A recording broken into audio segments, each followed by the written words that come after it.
लगता है कि अगर बीजेपी भी इसी तरीके से अगर घोषणाएं करेगी तो वो भी मुफ्त रेवड़ियां कहलाएगी। कि ये भी मुफ्त होगा, वो भी मुफ्त होगा, ऐसा जितने भी कमिटमेंट्स किए हैं वो फ्रीबीज के नाम से जानी जाती हैं और रेवड़ियां बांटने की बात से मानी जाती है। बीजेपी के दो सबसे बड़े हथियार हैं वो ईडी और सीबीआई है। जहां कहीं भी इलेक्शंस होते हैं बीजेपी हमेशा उनको आगे कर देती है।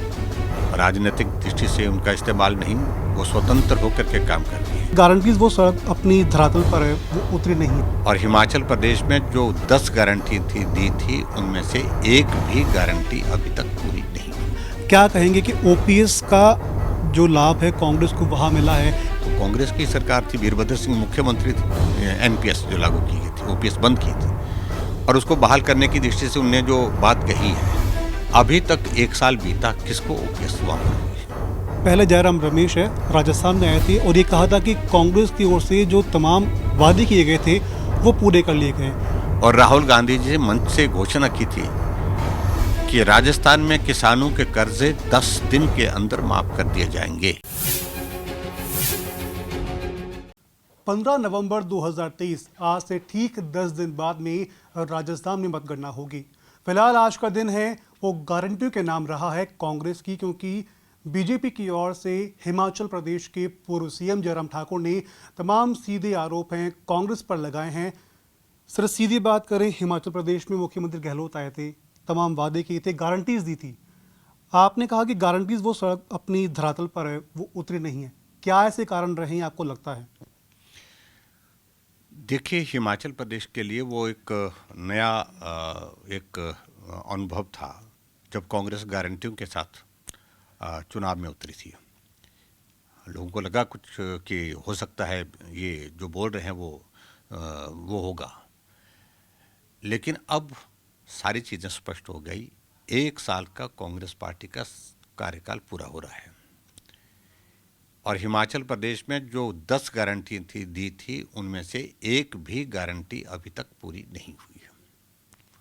और ये हकीकत पूरे देश भर में उन सभी राज्यों में, विशेष तौर से जहां चुनाव हो रहा है, ये जानी चाहिए। इसलिए पार्टी ने तय किया है कि जो झूठी गारंटियां हिमाचल प्रदेश में दी थी और जिसके कारण कांग्रेस एक बार लाभ लेने में सफल हो गई, दूसरे राज्यों में इस प्रकार का झूठ बोल करके फिर से गारंटियों पर जा करके लाभ लेने की कोशिश कर रहे हैं, तो उसको जो है एक्सपोज करना चाहिए, उसका भंडाफोड़ करना चाहिए। इसलिए हम यहाँ पर राजस्थान में हैं और मैं निश्चित रूप से ये मानता हूँ कि अब लोग कोई भी कांग्रेस की उन गारंटियों पर विश्वास ही नहीं करेंगे।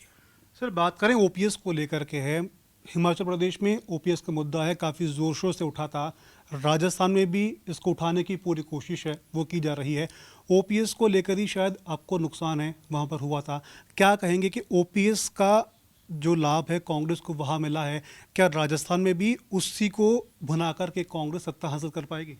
देखिए, कांग्रेस की कोशिश है, लेकिन मेरा ये मानना है कि बहुत बड़ा इसके कारण चुनाव के परिणाम में कोई फर्क नहीं पड़ने वाला है।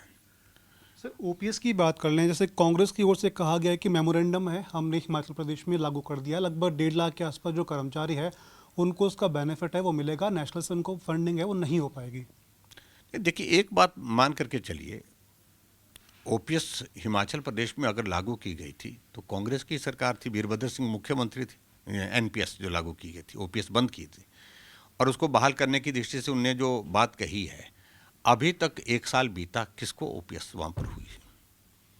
अभी तो प्रोसेस में है, चीज़ें चल रही हैं कि ऑप्शंस मांगी गई थी, उन सारी चीज़ों पर अभी वर्कआउट हो रहा है। कर्मचारी कंफ्यूज्ड है, वो कैलकुलेट कर रहा है हमें ओपीएस के लिए ऑप्ट करना है कि नहीं करना है। अभी तो इस सारी चीज़ों को लेकर के आने वाले समय में देखेंगे, लेकिन मैं ये कह सकता हूँ कि इसके कारण अब दूसरे राज्यों में कांग्रेस पार्टी को लाभ होगा चुनाव में, मुझे नहीं लगता है सारी चीज़ को।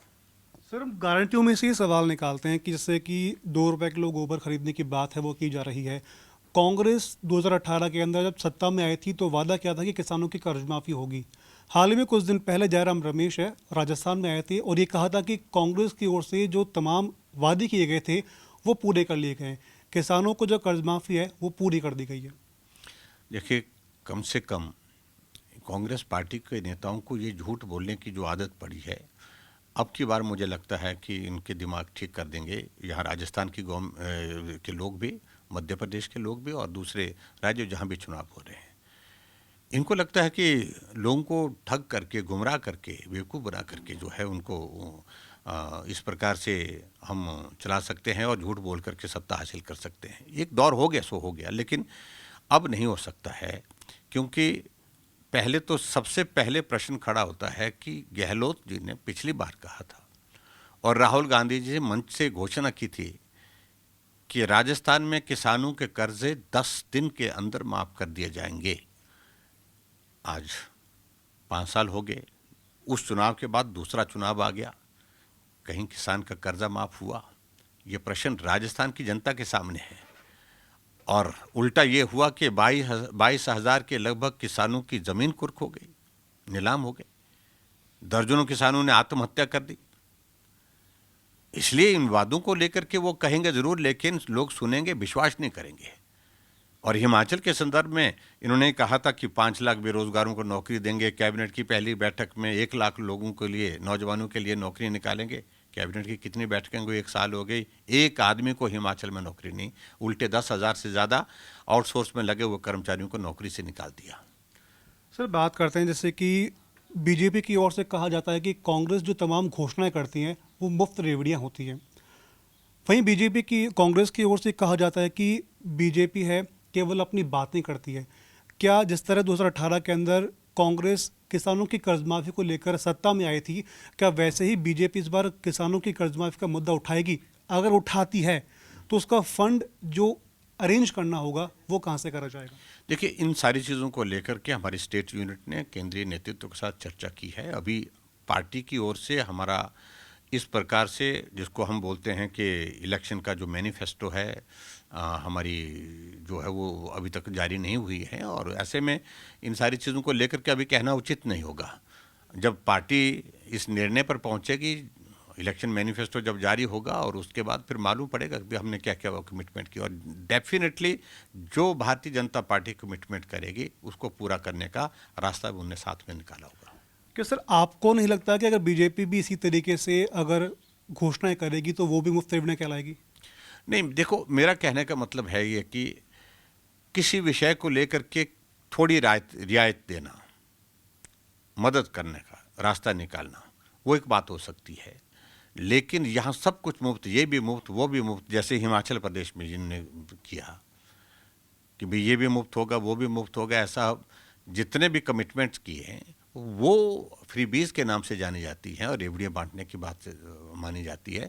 और दूसरी बात यह है कि भारतीय जनता पार्टी एक ऐसी पार्टी है जो कहती है वो करती है। अगर कमिटमेंट आती है तो वो कमिटमेंट को पूरा करेंगे निश्चित रूप से।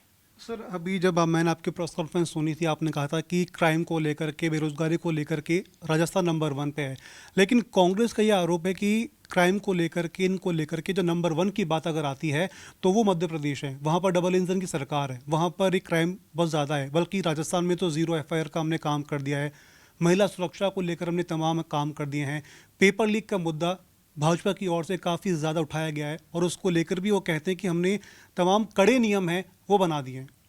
देखिए, अब बातें कहने का कोई मतलब नहीं है। हम नियम बनाने की बात तब आई, 19 पेपर लीक हो गए, 70 लाख से ज़्यादा नौजवानों का भविष्य बर्बाद कर दिया। यानी कि राजस्थान में तो यही है कि पेपर दे रहे हैं तो पहले ही मान के चल रहे हैं कि ये पेपर लीक हो गई, ये अब मतलब आम जनता की धारणा बन गई। अभी तक कार्रवाई क्या हुई उसमें, बात तो ये है। अब जब कानून व्यवस्था की बात करते हैं, जब कन्हैया जी की वहाँ पर हत्या होती है, क्या कार्रवाई स्टेट गवर्नमेंट की ओर से क्या एक्शन उसमें हुआ है? अगर उसमें एक्शन हुआ है, इन्वेस्टिगेशन कर रही है तो नेशनल इन्वेस्टिगेटिंग एजेंसी कर रही है, NIA कर रही है। और दूसरी बात, सबसे बड़ी बात है कि वो लोग कौन लोग हैं जिनको इस प्रकार से उनको संरक्षण देना है, उनके पक्ष को रखने की कोशिश की जा रही है। ये बहुत दुर्भाग्यपूर्ण है। यहाँ पर रामनवमी होती है तो यहाँ पर बंद कर दिया जाता है, उसको प्रोसेशन पर बैन लगा दिया जाता है, और उल्टा हिजाब पर प्रदर्शन होता तो उस पर इजाज़त दी जाती है। ऐसे चीज़ों को तुष्टिकरण की दृष्टि से सारी चीज़ें। और महिला के बारे में कैबिनेट के मंत्री स्टेटमेंट देते हैं कि बलात्कार की घटना होती हैं तो कहते हैं कि ये प्रदेश जो है मर्दों का प्रदेश है। क्या कहना चाहते हैं? इससे बड़ा दुर्भाग्य कोई हो नहीं सकता है। ये मर्दों के लिए भी गाली है। मर्द अपनी माँ बहनों की इज्जत को बचाने के लिए जीवन की कुर्बानी देते रहे, ये वो राजस्थान है।